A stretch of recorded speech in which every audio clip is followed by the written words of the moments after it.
Selamat datang di pembelajaran online. Pada kesempatan ini saya ingin menyampaikan tentang penyajian relief permukaan bumi. Ini adalah beberapa topik yang akan kita bahas pada kesempatan ini. Yang pertama nanti kita akan membahas tentang garis kontur, kemudian kita akan membahas tentang titik tinggi, kemudian kita akan membahas tentang rock drawing, kemudian kita juga akan membahas tentang bayangan, kemudian warna ketinggian. Ini adalah 5 hal yang akan kita bahas pada kesempatan ini. Jadi di bahasan ini yaitu penyajian relief permukaan bumi. Relief adalah bentuk fisik dari landscape, suatu konfigurasi sebenarnya dari muka bumi atau dengan kata lain, suatu bentuk yang memperlihatkan perbedaan dalam ketinggian dan kemiringan dari bentuk-bentuk yang ada atau tidak sama di muka bumi. Secara umum dapat dikatakan bahwa pengertian relief ini dihubungkan dengan suatu bentuk atau model keseluruhan muka bumi dalam bentuk pandangan 3 dimensi. Oleh sebab itu pengertian relief jauh lebih luas dari sekedar ketinggian saja. Jadi bahasa sederhananya bagaimana kita menggambarkan permukaan bumi itu ke dalam kertas. Artinya bagaimana kita menggambarkan permukaan bumi itu ke dalam kertas sehingga gambar kita itu tampak 3 dimensi. Informasi relief sangat diperlukan dan dapat digunakan antara lain. Jadi nanti relief permukaan bumi itu sangat diperlukan. Di antaranya untuk pekerjaan konstruksi jalan, bendungan, irigasi. Jadi ini pekerjaan sipil. Kemudian untuk tujuan-tujuan navigasi, kemudian untuk operasi militer, juga perlu bagaimana informasi relief permukaan bumi. Kemudian tujuan-tujuan ilmu pengetahuan, kemudian juga untuk tujuan pariwisata. Itu sangat membutuhkan informasi tentang relief dari permukaan bumi. Jadi seorang pembuat peta itu harus melengkapi informasi tentang relief tersebut. Dan pekerjaan ini jelas tidak mudah. Sebab yang harus disajikan adalah bentuk 3 dimensi pada kertas yang mempunyai bentuk 2 dimensi. Jadi memang tantangan bagi seorang pembuat peta adalah bagaimana dia menyajikan gambar dalam 3 dimensi, tapi medianya adalah 2 dimensi, yaitu di atas kertas. Maka inilah fungsinya bagaimana kita belajar tentang pembuatan relief. Adapun cara untuk menyajikan atau menggambarkan relief tersebut antara lain, pertama garis kontur, kemudian dalam titik tinggi, kemudian dalam rock drawing, kemudian bayangan, kemudian warna ketinggian. Jadi inilah hal-hal yang kita pelajari, sehingga ketika kita menggambarkan permukaan bumi di atas kertas itu menjadi informatif. Karena kita telah mempelajari ini semua atau mengetahui teknik-teknik ini semua. Yang pertama kita bahas tentang garis kontur. Jadi pembuatan relief bumi itu yang pertama yaitu berupa garis kontur. Garis kontur itu adalah suatu garis khayal yang menghubungkan titik-titik yang mempunyai ketinggian sama di atas atau di bawah suatu referensi tinggi tertentu di atas muka bumi. Jadi kalau kita lihat ini adalah peta topografi. Jadi garis-garis ini di gambar ini kalau kita lihat, ini kan ada garisnya banyak berupa garis-garis. Garis-garis ini adalah garis-garis yang tingginya sama. Jadi kalau dia dalam satu garis berarti tingginya sama. Garis-garis ini menghubungkan titik yang tingginya sama. Itulah namanya garis kontur. Ini disebut garis kontur. Garis kontur 25 meter, artinya garis kontur ini menghubungkan titik-titik yang mempunyai ketinggian sama 25 meter terhadap referensi tinggi tertentu. Garis kontur dapat dibentuk dengan membuat proyeksi tegak garis-garis berpotongan bidang mendatar dengan permukaan bumi ke bidang mendatar peta. Jadi garis kontur itu ya seperti ini. Jadi ini adalah kenyataan di lapangan, ini gunung, ini tentu gambarnya 3 dimensi. Kemudian ini dirubah ke dalam peta menjadi garis-garis seperti ini. Jadi pada umumnya peta dibuat dengan skala tertentu, maka bentuk garis kontur ini juga akan mengalami pengecilan sesuai skala peta. Ini penyajian garis kontur. Ilustrasi yang gampang seperti ini pembuatan, ini adalah keadaan di lapangan. Di lapangan itu berupa 3 dimensi, ini ada gunung, kemudian ada dataran. Jadi ini yang 40 ini berarti ketinggiannya 40 meter. Yang 30 berarti ketinggiannya 30 meter. Yang 20 berarti 20 meter. Yang 10 berarti ketinggiannya 10 meter dari bawah sini, dari atas laut. Jadi ini adalah kontur itu menghubungkan tinggi yang sama ini. Nah, kemudian dari 3 dimensi ini dirubah menjadi gambar di atas kertas yang 2 dimensi. Maka dia menjadi seperti ini. Yang 40 jadi ini. Yang 30 jadi ini. Yang 20 jadi ini. Yang 10 jadi ini. Jadi ini adalah proyeksi bagaimana penyajian garis kontur. Ini garis kontur dari pegunungan. Jadi seperti puncaknya jadi bulatan ini puncak. Selanjutnya kita bahas tentang sifat kontur. Garis kontur mempunyai sifat-sifat sebagai berikut. Suatu garis kontur mewakili satu ketinggian tertentu. Jadi satu garis kontur, misalnya garis 10 ini adalah ketinggian tertentu, ya ini ketinggian 10 meter. Nah, ini sampai sini, ini adalah wilayah dengan ketinggian 10 meter. Yang 20 berarti mewakili ketinggian 20 meter sampai sini. Yang 40 berarti mewakili ketinggian 40 meter sampai sini. Ini 30 ya sampai sana, 20 sampai sini. Garis kontur yang kedua ini, garis kontur memiliki nilai lebih rendah mengelilingi garis kontur yang lebih tinggi. Garis kontur tidak berpotongan dan tidak bercabang. Jadi kalau kita lihat ini, garis konturnya itu tidak ada yang bercabang. Garis-garisnya ini tidak ada yang bercabang atau berpotongan. Jadi misalnya 20 kok memotong garis ke 10 itu nggak akan terjadi. Itu adalah garis kontur. Interval kontur biasanya 1/2000 kali skala peta. Jadi misalnya skalanya 1 banding 25.000, ya beda tinggi atau kontur interval ini adalah 1/2000 kali 25.000, 12,5 meter. Jadi besarnya interval kontur sesuai dengan skala peta dan keadaan di muka bumi. Jadi ini skala peta ini, interval konturnya ini, indeks konturnya ini. Jadi interval kontur itu biasanya 5 meter, 12,5 meter, 25 meter, 50 meter, 100 meter. Jadi interval kontur itu beda tinggi antar kontur. Jadi kalau ini kan 10 ke 20, 10, 20 ke 30, 10, 30 ke 40, 10.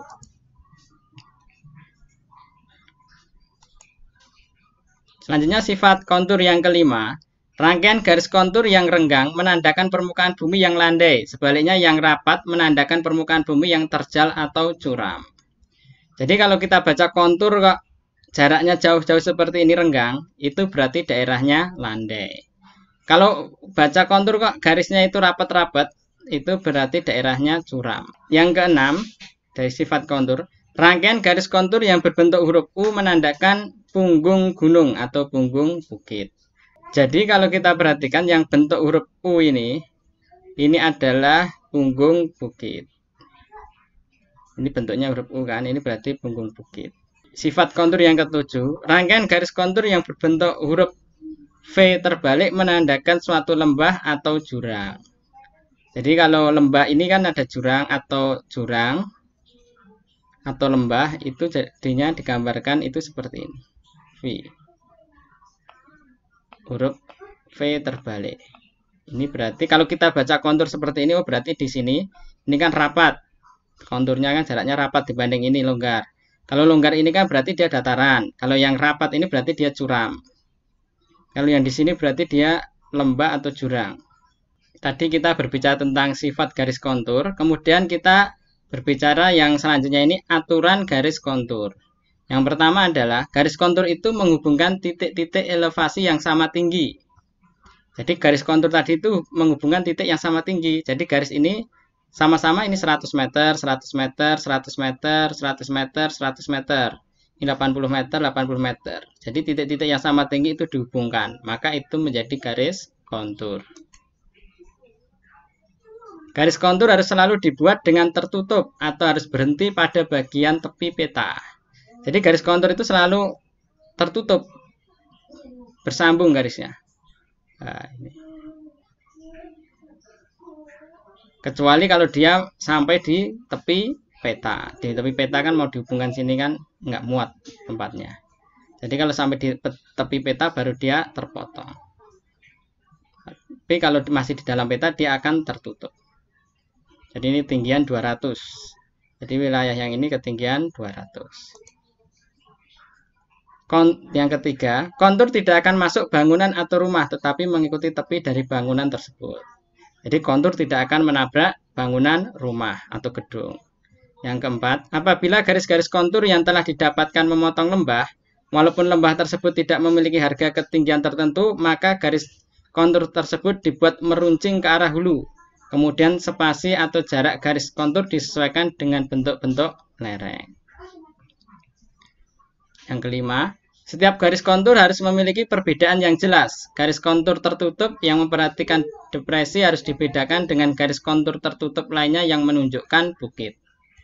Pembedaan garis kontur ini dapat dilakukan dengan cara menambahkan garis-garis gigi ke arah garis kontur depresi. Jadi ini ilustrasinya. Nah ini kan lembah. Nah ini kan lembah, dibuat bergerigi. Ini keadaan di alamnya seperti ini, kemudian digambarkan konturnya jadi seperti ini. Ini keadaan alamnya seperti ini, digambarkan konturnya seperti ini. Kalau kita lihat tebing ini kalau digambarkan konturnya itu kayak rapat kan. Antar kontur itu saling bersentuhan seakan-akan garisnya. Kalau sangat rapat sekali ini menandakan bahwa di situ ada jurang atau curam ya. Selanjutnya kita membahas tentang interpolasi kontur. Jadi interpolasi itu apa? Interpolasi adalah cara untuk menentukan nilai di antara dua nilai yang telah tertentu harganya. Kemudian interpolasi yang paling sederhana dan sering digunakan untuk membuat kontur adalah interpolasi linear. Jadi untuk contoh misalnya, tinggi titik A misalnya itu 10 meter, titik B 15 meter. Apabila letak titik C tepat di tengah-tengah A dan B, sedangkan hubungan antara A dan B adalah linear, maka tinggi titik C sama dengan, ya tinggal separuhnya kan, ditambah, jadi 12,5. Tinggal selisih dari 15 dengan 10, itu kan 5 bagi 2, 2,5, tinggal 10 ditambah 2,5, 12,5. Secara matematis mencari tinggi titik C sebagai berikut. HC ini tinggi C, HA tinggi A, DAC ini berarti jarak A dan C, DAB jarak A dan B, H ini adalah tinggi B dikurangi tinggi A, ketemunya ini. Jadi ini rumusnya seperti ini. Ini interpolasi yang sederhana. Ini contoh lagi. Apabila antara titik A, C, dan D, dan B, pasti ada titik yang mempunyai ketinggian 2 meter. Jadi ini ada titik A yang sudah diketahui. A, C, kan sudah diketahui titiknya tingginya ini 2,6, ini 1,6 meter. D juga sudah diketahui. E juga sudah diketahui. Yang belum diketahui kan P. P ini berapa tingginya? R ini berapa tingginya? F sudah diketahui. Q berapa tingginya? S berapa tingginya? Jadi antara titik C dan F, B, dan E pasti ada titik yang mempunyai ketinggian 4 meter. Kalau yang atas tadi, antara titik A, C, D, B pasti ada titik yang mempunyai ketinggian 2 meter. Jadi antara A, C, D, B. Kita lihat A kan 1,6 meter. B 2,1. C, D. Berarti titik 2 meter itu P ini. P ini sekitar 2 meter kan, karena kurang dari 2,1, lebih dari 1,9. Jadi ini prediksinya ini adalah titik P ini 2 meter. Masalahnya sekarang bagaimana menentukan letak titik P, Q, R, dan S di peta yang mempunyai ketinggian 2 meter hasil interpolasi. Sebagai contoh untuk mencari titik P di peta sebagai berikut. Jadi ini pertanyaannya, udahlah kita anggap P ini adalah 2 meter. Terus menggambar di petanya bagaimana?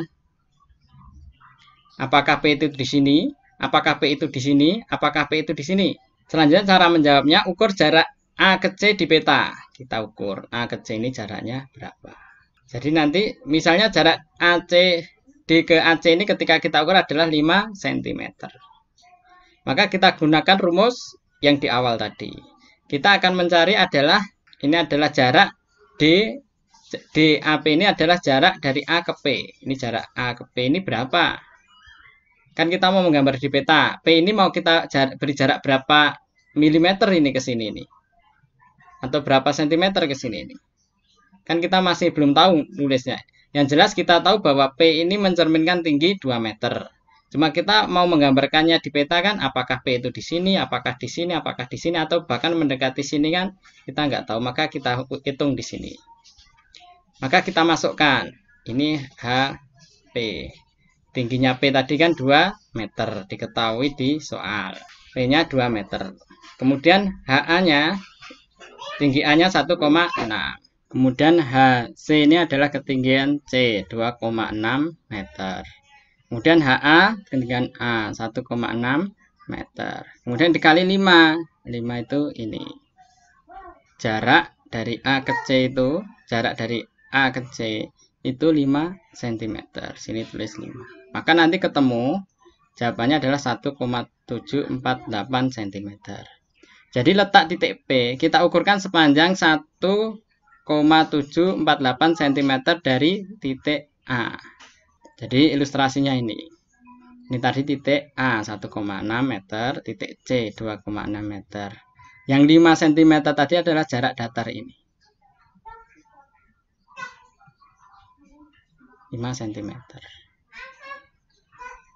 Jadi kalau kita gambarkan, yang 5 cm tadi kan ini, titik A dan C. Titik P itu kan di sini, 2 meter. Yang 1,7 itu di sini, 1,7 itu jarak A ke P. Jadi letak titik P kita ukurkan sepanjang 1,748 cm dari titik A. Dan titik-titik yang lainnya yang tadi belum diketahui juga bisa dicari dengan cara seperti ini.